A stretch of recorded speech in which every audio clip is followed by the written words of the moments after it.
Good morning, everybody, and welcome to episode 2 of the second series of Crystal Clear Complex Cases. Thank you very much for joining this morning. Obviously, you've got myself, Dan Morris, Key Account Director at Crystal Specialist Finance. We've got Roger Morris, who needs absolutely no introduction, from One Savings Bank. And as always, the wizard, the tax wizard himself, John McCaffery from Alexander & Co. In terms of today's agenda, what we'll be doing, we're going to be discussing the upcoming changes of ESG and EPC. We'll be looking at refurb, buy-to-let, taxation, ultimately anything you want to discuss. As you all know on this webinar, it's a free flow sort of format. We go with the flow, we go with your questions and just discuss anything that's on trend, really. So hopefully you all have a great day, have an informative session, and we get out of it what you put in. So please do ask as many questions about whatever you like. But first and foremost, good morning, gents. How are we? Very well, thank you. Good. Very good, Dan. Very good. And thank you for everybody who's tuned in today. We have got quite a lot of questions, I think, in advance, Dan. And I know John is all primed and ready to go. That's it. That's it. No, it's set to be a great session. Do you know what? Since we last spoke, back in February now, COVID restrictions have disappeared, physical events have returned, and it just seems as if the world is almost back to normal. I mean, apart from World War III starting, the world is almost back to normal. So it's nice to be able to see people face to face, and it's nice to have business levels resuming to, well, prior to 2020, really. So it's great, and there's definitely some green shoots out there in our marketplace, and yeah, I'm looking forward to this session. I mean, how did you, just out of curiosity, how did you find Q1 from your business point of view? John, you go first, because I imagine it's your Q1 has been a little bit nuts, to be honest. Q1 includes January, which is always a nutty time in any tax practice, as everybody who needs to get their tax return in sends their information in January, and therefore half the team is taken out, and then they very kindly extended it to February. So all the people who are late in providing the information provided it late in February as well. And there are still people who didn't get the tax returns in on time, which is entertaining. Aside from that, we're seeing still a lot of volume in crypto, a lot of property work, a lot of family investment companies, as people with property are looking to save inheritance tax. And outside of that, a lot of transactional work in terms of businesses and the separation of those businesses to make them more saleable, possibly remove commercial properties from them as well. So very, very busy time for me. Okay, amazing. Amazing. Rog, what about OSB? How were the figures and your first quarter? Yeah, our first quarter was just brilliant. And I think that's because of the impending and constant rising changes in interest rates, Dan. So there was some incredibly good rates available, certainly within our group, for the first 3 months of the year. And it's a really big remortgage season at the moment, Dan. So you've got an awful lot of landlords wanting to remortgage, taking advantage of, say, 5-year fixes or 2-year fixes. You've got a big increase in landlords now wanting to buy because of the capacity and demand for rental property. What we're seeing is about 58% of landlords buying A, B and C rated properties.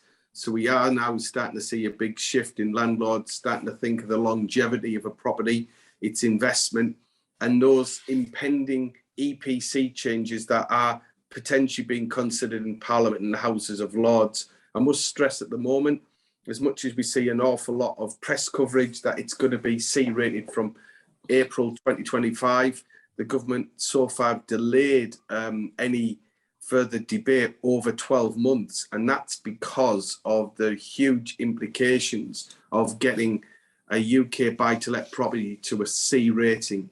Specifically, it's being built between 1945 or older. So we've seen some changes within that side, but overall, a very, very good start to the year, Dan. Amazing. I think it'd be good for just 2 minutes, just to, obviously when we did the last webinar, you just had a change in position and role, and you were getting your head around that. So I think it'd be beneficial to maybe spend just 2 minutes telling everybody about your new role, what it looks like, and what you're actually doing for, one, the industry, and two, One Savings Bank as a whole, really. So it's quite an important role, isn't it? Yeah, no, thank you. My passion and my time with the group has always been focused on the intermediary, and too many lenders will implement systems, procedures, products, and changes based around the intermediary without asking the intermediary in the first place if they're going to like it. The best analogy I can give you, Dan, is if you turned up at the offices and said, "Do you want a cup of tea?" Then and you just say yes. I don't just go and get you a cup of tea. I'm going to ask you at least a couple of the questions, like, do you want milk and do you take sugar? And if you really are into your tea, there could be a few more questions like, will you warm the cup first, and what type of tea is it? But generally, when we say to someone, do you want a cup of tea or a cup of coffee, you will ask at least two of the questions. And then you might ask them afterwards, if you're really into, was everything all right, Dan, is your tea okay? And then that way you've just checked that you got it right. So what we've done is we've got three big brands. We've got Intermediary, we've got Precise, we've got Kent. And as that merges all together, we want to make sure we bring the best practices when it comes to broker engagement and broker satisfaction. And we want brokers to really recommend us. And the work that we've done with Crystal, when it comes to our packager relationship and drawn on that expertise, we need to really make sure that works with you as well. So yeah, I've really enjoyed the first 3 months of my year this year, because I'm already seeing benefits to improve that whole journey experience, Dan. Amazing. That's brilliant. That's good to hear, because again, obviously, well, you're the voice of the people, aren't you? So that's great, and the fact that you are being listened to, and you're passing that on to the wider team. So that's great. So fantastic news. I mean, our quarter for Q1, it was the best month on month, really. We've had the best quarter ever, and we've had some record months in every single area of the business. So I think business is definitely back. I think for those people that may have said they've had terrible months or a terrible quarter, I think you could be fishing in the wrong ponds, or maybe not casting the net far enough in terms of the sectors that you're actively active in.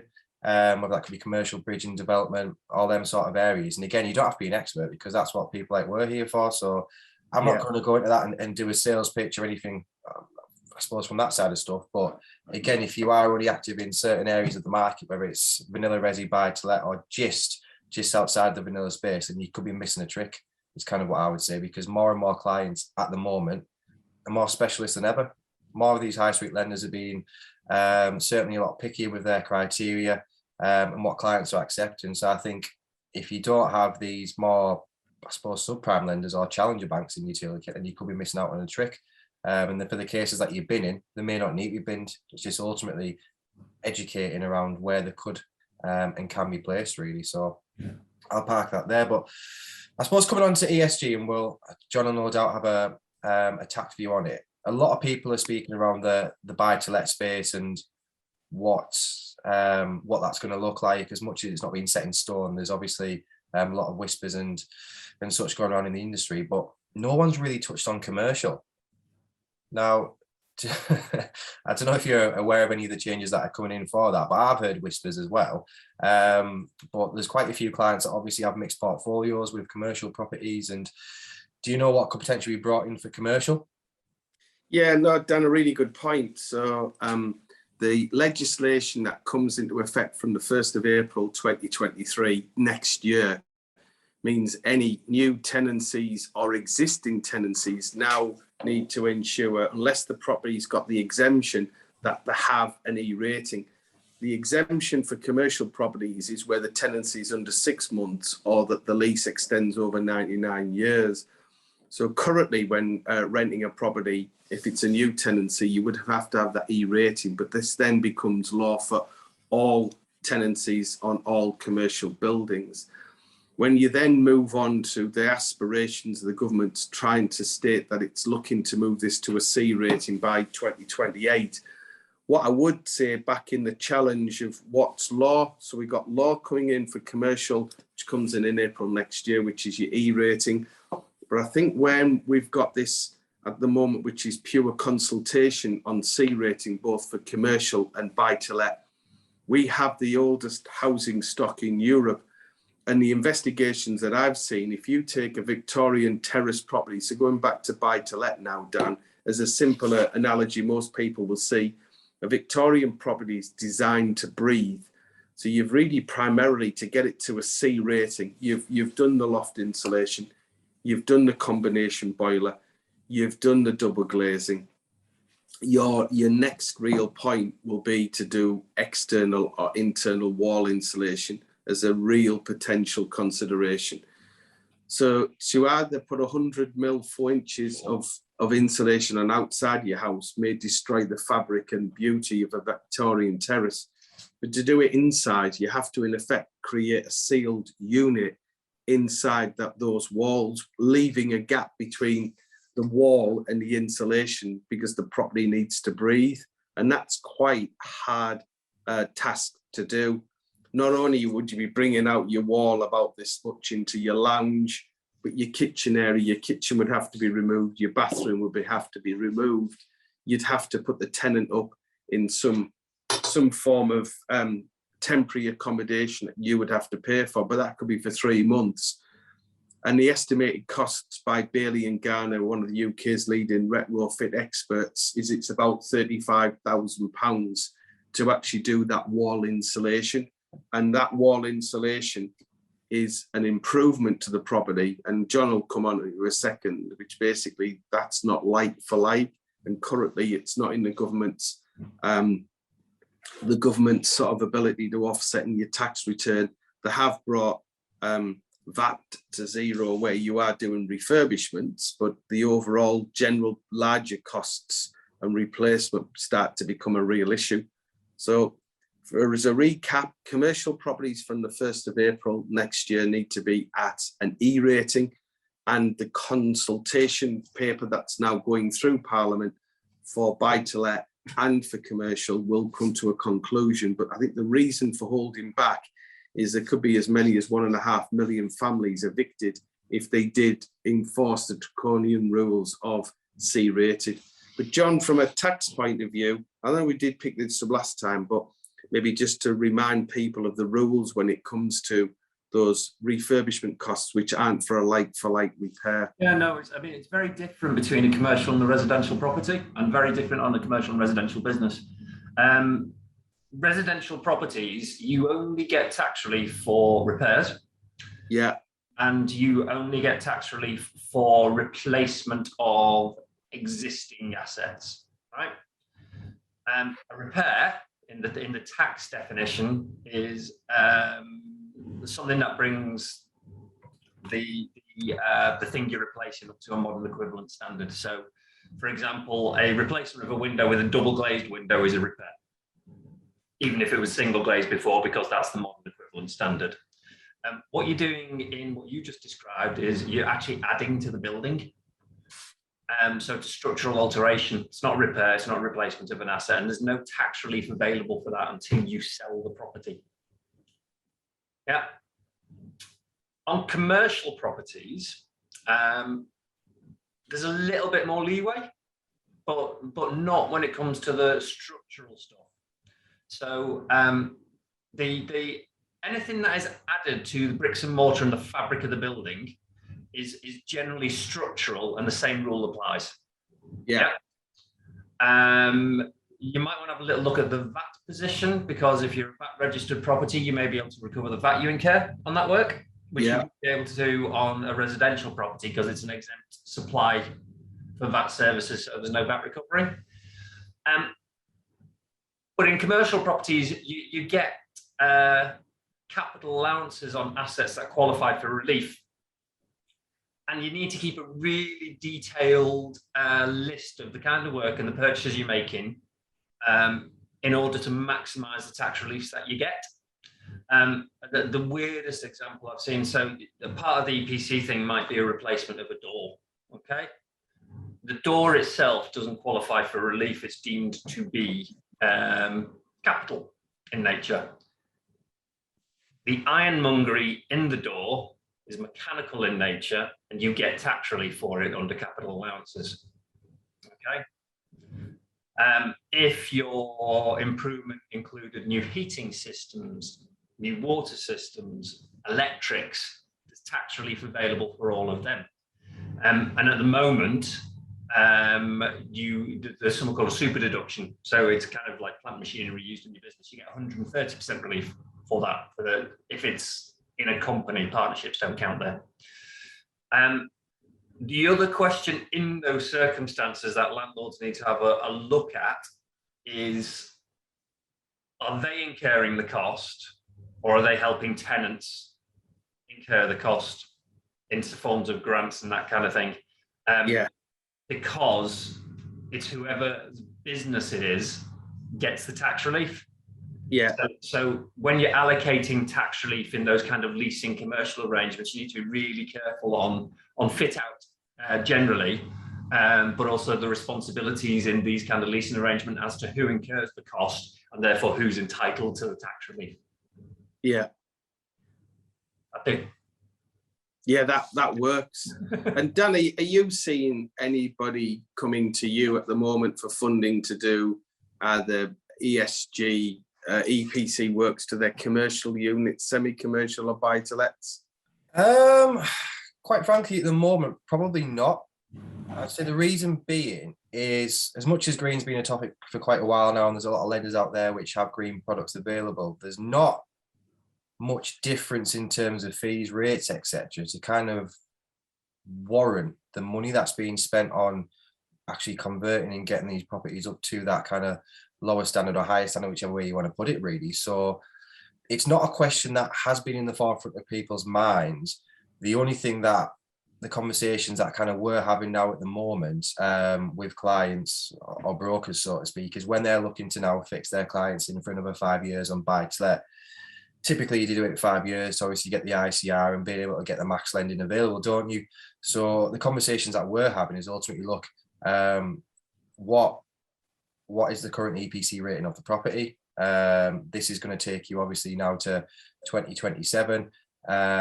Depending on what lender and how the funds are, I suppose, given to that lender, is a further allowance allowed, or are they going to have to look at second charge options? And if so, what's going to be available to them? So we're not seeing people that it's ultimately in the forefront of the mind, but we're kind of making them aware. Because one thing that we all know, certainly myself and you, Rog, is in any kind of property transaction, whether there's a tax advisor, solicitor, whatever involved, ultimately it's the broker's fault whatever goes wrong in that transaction, isn't it?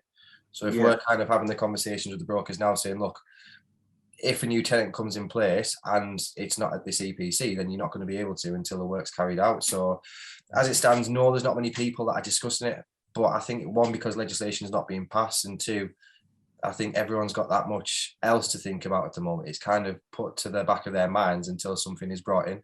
So we're not really having many conversations because the benefits aren't there at the moment for green products, if I'm honest. Yeah.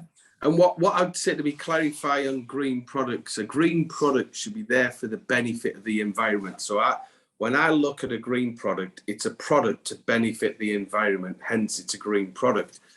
But if you, Dan, have a new build property as a buy-to-let landlord and you're able to attract one of those new rates, so you've got a property which has got an A, B or a C rating, by giving you that product, you haven't benefited the environment. You were buying that property anyway.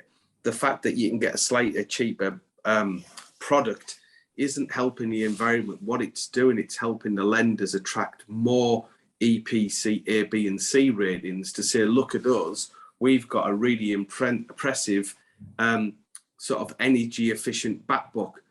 What we have to be is consider understanding what ESG is, which is environmental, social and governance, is the fact that green products should be the benefit for the environment. In other words, it should be to support the older properties, the E's and the D's get to a C. That's where I think the green credentials strongly come from, which is why we as a group haven't done anything yet. And what we'll do is you need to wait to see what the final rules are to see then how product development can help the environment. And I think they're the key factors really that I would put. Dan, we launched our tax guide version 5 yesterday through Kent Reliance, which has gone down really well. And it's purely to help brokers become more educated and informed. So the reason we created this tax guide was that a landlord would actually go and seek tax advice. And when that landlord comes to see the broker and has a conversation with the broker would be in an informed position. It's not for the broker to give tax advice. But John, one of the questions that I always think is so simple for me to understand, but a lot of brokers and landlords still get confused, is interest relief has been phased out. Yep. And a lot of brokers and landlords, just on a little chat I'd had with a couple the other day, said, well, you can't offset interest anymore. And it's just that simple terminology in the way that revenue now class that as a deduction. It has gone. It's just the calculation has changed. Yes, there is a reduction overall for who benefits, who's the winners, who's the losers. Do you maybe want to just simplify this? And just because I think it's a really good point to clarify on, John. Sure, no problem at all. And you're dead right. There's every time I talk to landlords these days, it's kind of like, well, I can't get interest relief, can I? And it's like, well, actually, you absolutely can. So easy one first. If your portfolio is in a company, there is no restriction on interest relief in a company. Okay, right.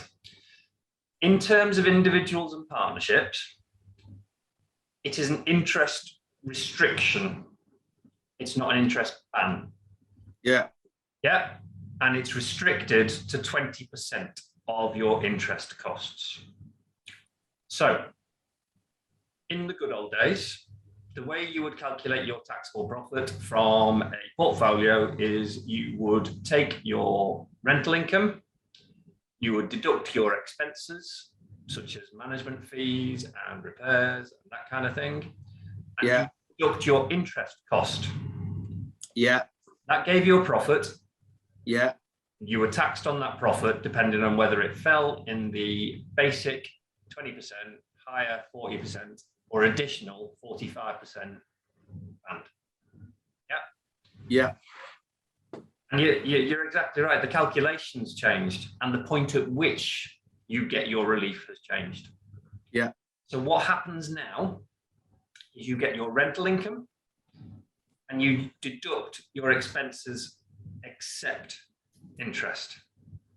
Okay. So let's say you had 150 grand of rental income and you've got 100 grand, 50 grand of repairs and management fees. That gives you a taxable profit of 100 grand. Okay. You calculate your tax on that 100 grand. Very, very roughly speaking, 40 grand will be at 20%, 50 grand will be at 40%. Yeah. Yeah. So you're looking at about 28 grand of tax. Yeah. You then take 20% of your interest cost off that 28 grand of tax. So you always get 20% relief on your interest cost, no matter what situation you're in, except if it created a loss. There is a certain restriction on that interest relief. But no, I agree. It's not true to say you do not. It's absolutely not true to say you don't get any relief for your interest. You do. Yeah, I think it's just we a lot of people have gone to a lot of explanation to help people understand how rent is now classed as income and how rent move you into a different tax bracket because it's the combination of all your income, and that the interest relief is simply a tax deduction, but for the benefit of the basic rate taxpayer over than the top rate.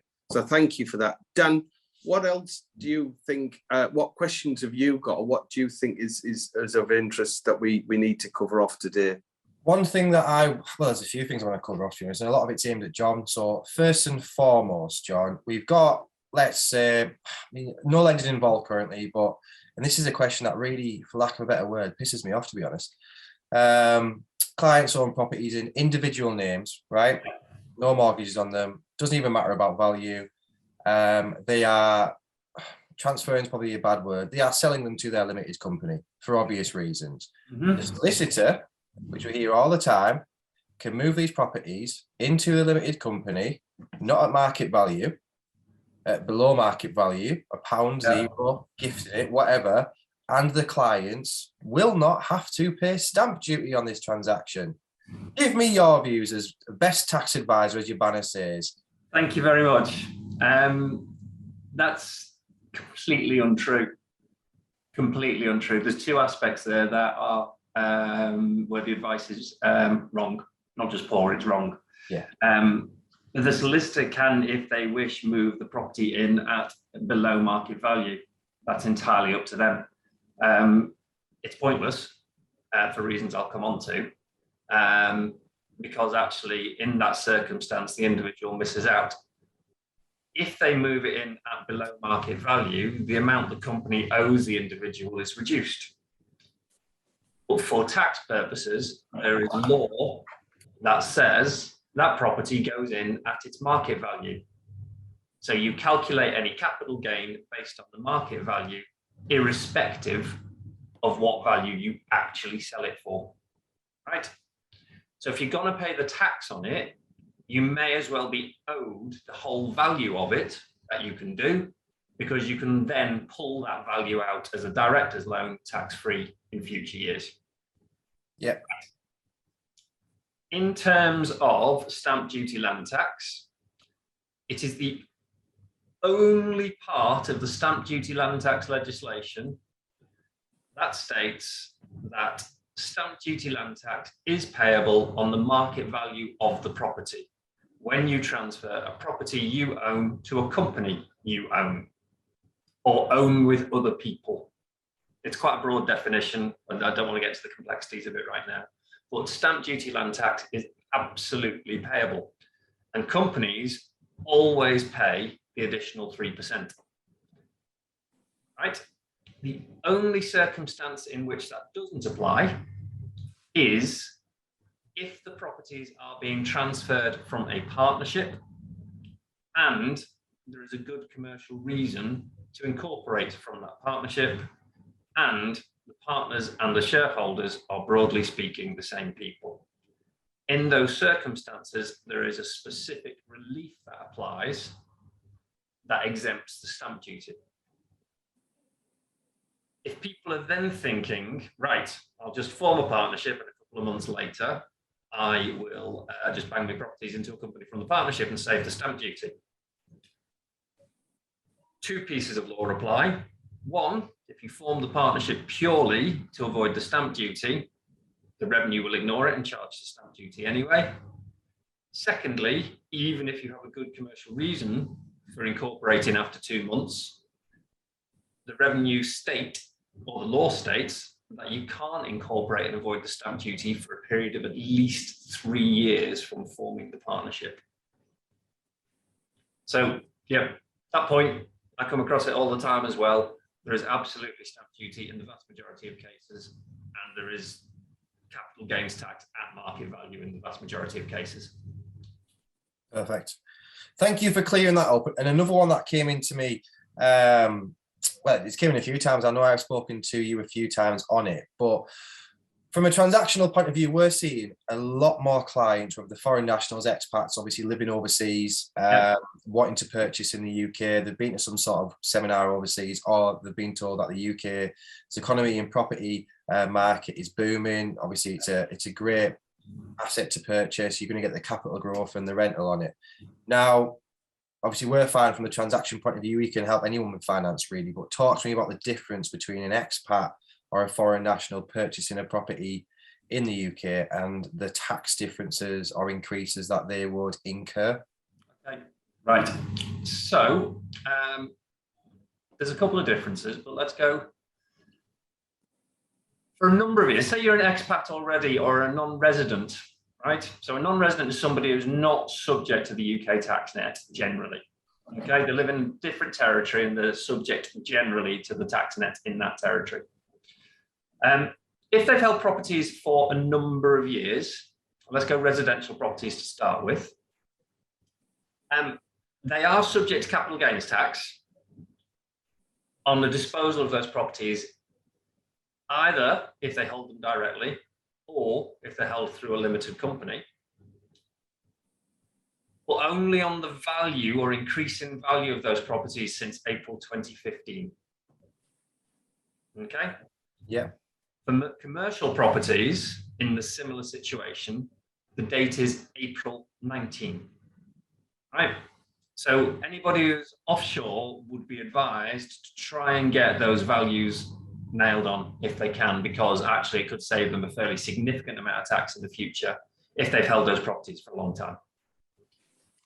Right. So you've got a new purchaser. Okay.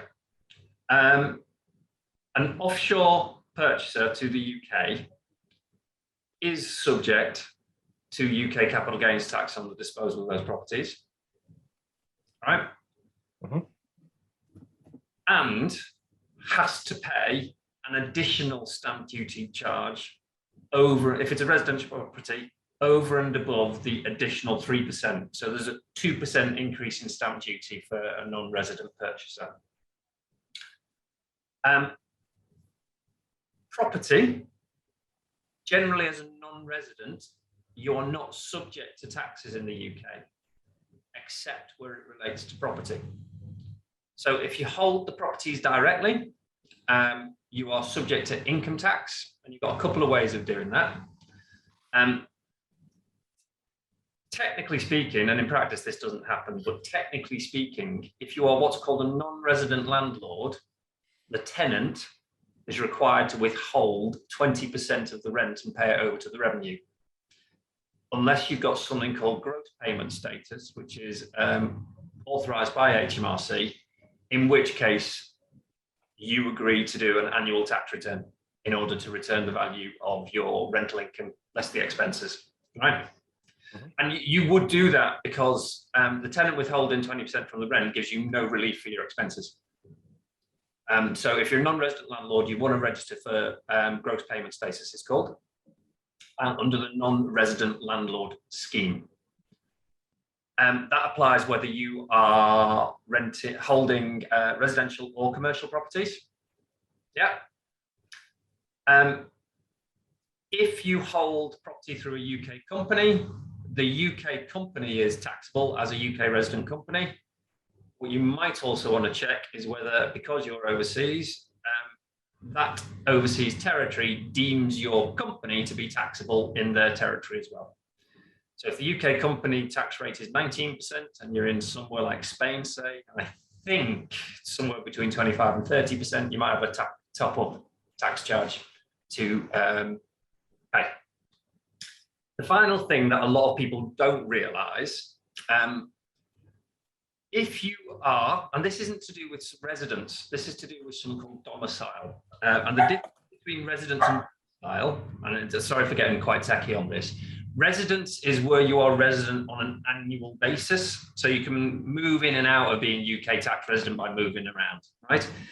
Domicile is a concept of where you belong, okay? And inheritance tax is charged generally on your domicile status. It's a really complex area of the tax, but it's domicile status. If you leave the UK permanently and give up properties and bank accounts and sporting club memberships and demonstrate an intention never to return to the UK and be buried overseas, you can change your domicile. And that means you generally fall outside the UK tax net for inheritance tax purposes, except property. UK properties are always subject to UK inheritance tax, no matter where you are in the world. So people from overseas who are thinking about buying a portfolio, whether in a company or not, need to consider UK inheritance tax, even if they die abroad. Madness. Madness. But no, do you know what, thank you for the clarity on that, because again, it's something that I come up with quite a bit, and people just assume it's a standard transaction for them and there's no additional fees or anything like that. So again, having that explained in that length of detail is amazing. And we've just got another one that's just came in for you, and it's more of a, not so much a question, but I suppose let's get your thoughts on it. So Stephen Law, thank you very much for it. So clients moved 13 buy-to-lets in joint personal names into partnership last year after 2 years of being held in partnership, not 3 years, and moved into limited company via a trust. no stamp duty was paid as far as he knows. Ooh. That's a No, sorry, there's a few things in there. So, yes, stamp duty should absolutely have been paid. Secondly, I don't know how it was set up, and I don't know the value. 13 buy-to-let is going to be more than 625, and there'd have been an inheritance tax charge on the transfer in if the equity transferred over with more than 625 into the trust. They might have used the trust to try and avoid the capital gains, because there's a mechanism whereby you can roll capital gains into a trust. But if they've come into a limited company by the trust, or is it, I don't understand, Stephen, is it basically they put the properties into the company and move the shares in the company into a trust? Because that would have given rise to an inheritance tax charge as well. No, there's tax all over that. Absolutely tax all over that. There's inheritance tax, capital gains tax, and there's stamp duty, land tax payable on all of that. Okay, I mean, Stephen, if you want to kind of clarify that, or I'll pick it up separately, that's fine. But yeah, it sounds like there could potentially be, obviously, I'm a bystander, I have absolutely no idea. And obviously John's not got much information on that, but based on the basis of what you said, John feels that there should have been, and I'm guessing potentially will be in the future then, John, once it's kind of reviewed and looked into by HMRC. Yeah, there are some people who have used trusts to try and circumnavigate capital gains type charges. So you can get property into trust without capital gains tax charge. Basically, there is a mechanism, you roll the gain so that when the trust sells the property, the trust pays the accumulated capital gain. But if the value you transfer into trust as an individual is more than 325, or as a married couple is more than 650, 325 each, there's a 20% lifetime inheritance tax charge on that transfer in. Stephen, just land tax might not have been paid if it was a definite gift into the trust, but it's in a limited company, so at that point, it's all sounding a bit dodgy, to be honest. He just came back and said signed off by Setfords and accountants, so I just did 13 buy-to-lets into foundation and Paragon. I mean, nothing's going to come back to you, Stephen, so nothing's going to come back to you've done something wrong, or from your point of view, because again, you're not a tax advisor, you've literally done the property transaction, which is bang on. But any more comments on that from you, John? Unless there are some very specific circumstances surrounding that of which I am not aware, I would have serious concerns about that transaction. Yeah, but that's from a tax point of view. So again, it's of no concern to Stephen, because if he's done the transaction, he's doing his part. It'll be down to the person who's made them recommendations and given the advice around the tax side of things, isn't it? So if Stephen is able and willing to share that advice, I'll be interested to see it. Absolutely. Maybe Stephen, maybe something to pick up with John after this. Should have gotten for a second option. Okay, yeah, absolutely, yeah, definitely. Or you need someone who gives a first opinion, like John, because John, I would trust him with my life when it comes to tax. Because again, we've all seen on these webinars that his level of, I suppose, knowledge is just unparalleled to anything really. We've got another question that's came in, so this goes back to EPC ESG. It's an anonymous attendee, and they've said, how will the changes affect older properties that may have a change of purpose? So, for example, if it's an older resi property that's converted to commercial. Roger, I'll field this one to you. Yeah, if it's classed as commercial, then from April next year, it will have to have that E rating. So if it is commercial, all current tenancies and existing tenancies will have to have an E rating. The only exemption to it, Dan, is if the tenancy is under 6 months. So when the EPC legislation that came in 2012 become legislation 2018, give the exemption for holiday lets. Now people will say, well, a holiday let's classed as a commercial. Well, you start to get mixed up with bits of legislation. There's the way that the rates are calculated on a holiday let is classed as commercial rates.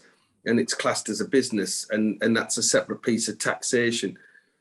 But when you look at EPC, the reason that it's classed as different is normally when you rent a holiday let, the bills, so all bills are included within that weekly or daily rate. And that's why now you've got so many people rent their properties on Airbnb. They're not conventional holiday lets, Dan. You know, I've got a friend of mine who rents a 3-bedroom ex-local authority flat next to Wolverhampton University Hospital on a short-term let to aim at doctors or people working in the hospital. So the concept of a holiday let is different than the concept of a short-term let, and currently they're exempt from these regulations. Whether the government will tighten up on that, I don't know. But in this particular situation, a Victorian property being turned into commercial will come under those commercial rules, which are currently an E. And by the way, that current property would be, if it was let, is still under an E. We're going to have to see what the consultation says for the next phase of the improvement in that, Dan. Yeah, no, absolutely. Absolutely. Another question that's just came in, which again is about whispers of the changes. What are your thoughts on the potential implementation of commercial premises having to be an EPC of B by 2030, and how realistic do you think that is? I've seen that. I mean, your biggest single concerns are your local cinemas and theatres. Theatres specifically have been around for a long time. You know, you're talking hundreds of years, and the reality of getting them to a B rating in the way they're designed, the fabric and the beauty of those buildings, you know, the embossed walls, the sole architects, and the way that they're designed, to suddenly clad them in wall insulation will just destroy the fabric of our culture. You know, take the V&A, the Science Museum, these big, beautiful buildings that are not leading themselves to environmental changes. What I would say is this: just imagine, Dan, and the best way I can try and analyze, give you a great analogy on this is, imagine you've got a Victorian terrace, 2-bedroom, and that currently is on a D rating. And you've got George who lives in there. George is 62 years old. He's single. He doesn't go out much. He doesn't have a relationship with another lady. And he has a bath once a week, whether he needs one or not. He doesn't put the heating on, Dan, because he's got a dog. And the dog doesn't like the hot weather. It's an Alsatian. So he literally hardly ever has the heating on. He just puts another jumper on, all right? The windows are always open. I'm just going to close my eyes. Picture it. Just keep going. Yeah, I can imagine. So he has no electronic items. He doesn't have the internet. He hasn't got a smart house. He has one telly and a couple of light bulbs. His carbon emissions are very low, but his property rating is a D. You've got the opposite example. You've got a young couple. Let's say a couple in the 40s, what's still classed as a young couple to me. And they live in a new build house, 4-bed, and they've got 4 daughters. Those daughters shower twice a day. They've got a hot tub in the garden. They've got every electrical appliance known to a man in the house, but their property is a B rating, yet their carbon emissions is dramatically higher than that 2-bedroom Victorian terrace. And I think what we've got to look at is the actual carbon emissions and energy uses in a property equal and comparable to what that EPC rating is. The EPC inspectors who currently go out now don't go in your loft in the vast majority of cases and assume you haven't got loft insulation. So I don't think the EPC inspectors or the regime really matches what's needed to understand about energy efficiency. And I think that's what the government's tackling and trying to challenge with at the moment, Dan. Yeah, no, absolutely. And you know what, family too in that situation, the parents must have really good jobs, because the price of electricity and gas at the moment, Jesus. But no, that's good. So thank you very much for your thoughts on that. And so we've got what, 10 minutes left. And I know you've changed tactics in terms of your portfolio recently. Obviously, you've got a diverse portfolio, as everyone knows. But you've changed your strategy in terms of the types of property that you're purchasing. Yeah. you want to tell people that? And then also, do you think you'll see a shift in actually the transactions that investors are making moving forward, given the potential changes that are coming from an EPC point of view? And that's a few-point question. Yeah, no. So this, if you're a landlord and you want to own property and you do not want to sell that property, and you've got a good tax advisor who's going to show you how is the most effective way to have that property being transitioned to your children, their children, and their children's children. So you've got the right structures in place. So you, in your head, properties you're going to buy are going to remain with the family for a lot of years to come. Anybody who's ever owned or maintained or refurbished a Victorian property, you're constantly having to do remedial work in all areas of the property. And it's, even if you've done a full refurb, it still comes with its consequences. New build is slightly different, and that's because they're easier to maintain. Predominantly, they're just boxes with internal walls that's just plasterboard, and relatively easy, cost-effective ways to change. By buying a new build property, I don't have any big maintenance outlay for at least 10 years. That's my first attraction. Secondly, the writings on the wall, the government would love all properties to be A rating at some point in the future. Buying a new build, which is currently B rating, to get it to an A isn't particularly or too costly long-term. And I'm thinking long-term ahead to 2050. Tenants now have seen an awful lot of news about wanting to get lower energy bills. And the way to get this is to be in a more energy efficient house. So there is a focus when we market properties with our estate agents, and the new builds that we're currently buying at the moment that come online in the rental market next month. Those properties themselves, there's a lot of interest, and we will have reservation fees down and tenancies drawn up before we actually take ownership of the property, and they'll be ready to move in day one. But where will get cheaper energy bills down, they will pay a bigger monthly rental payment, because one, there is a big reduction in available rental properties at the moment, and that's been driven because of the interest relief changes and the EPC changes. Because if a landlord's got a Victorian property, they're going to have to spend about £35,000 on renovating that property, and they're not able to offset the money, as John said. And and it's expected to reduce the value of that house by about 5%. So we're now seeing about 58% of purchases of landlords being those new build houses. And if you think the way that we're going with our vehicles, you've got an electric car, that will become the norm within the next 15 years. Everybody by that point will have an electric car to park up outside our house, plug in your socket and ready to go is another factor, which will make your 2-bedroom houses more attractive than your flats, because the charging facility and just the living space and gardens. So yeah, new build is the future for landlords, Dan. You get yourself a drink there. No, I completely agree with that, to be honest. And I suppose it's too early to tell, isn't it? And could the market shift in this way? But last one on that point, do you reckon 2 like-for-like properties in terms of square footage, bedrooms, location, etc., could be sold at 2 completely different prices? You've got an EPC, or you've got a Victorian style property over the road from a new build. Do you think there could be a huge discrepancy in terms of valuation? Not from an investor's point of view, just from a market point of view, maybe a first time buyer or home mover. Can you see a big difference in value there?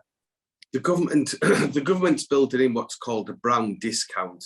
So your older Victorian properties will have this drop, and it's a question of, will we see that rise back up? The one thing we're not able to do is build enough houses to be able to get rid of our older housing stock. But also that's not environmentally friendly. We don't throw out paper and plastic, we recycle it.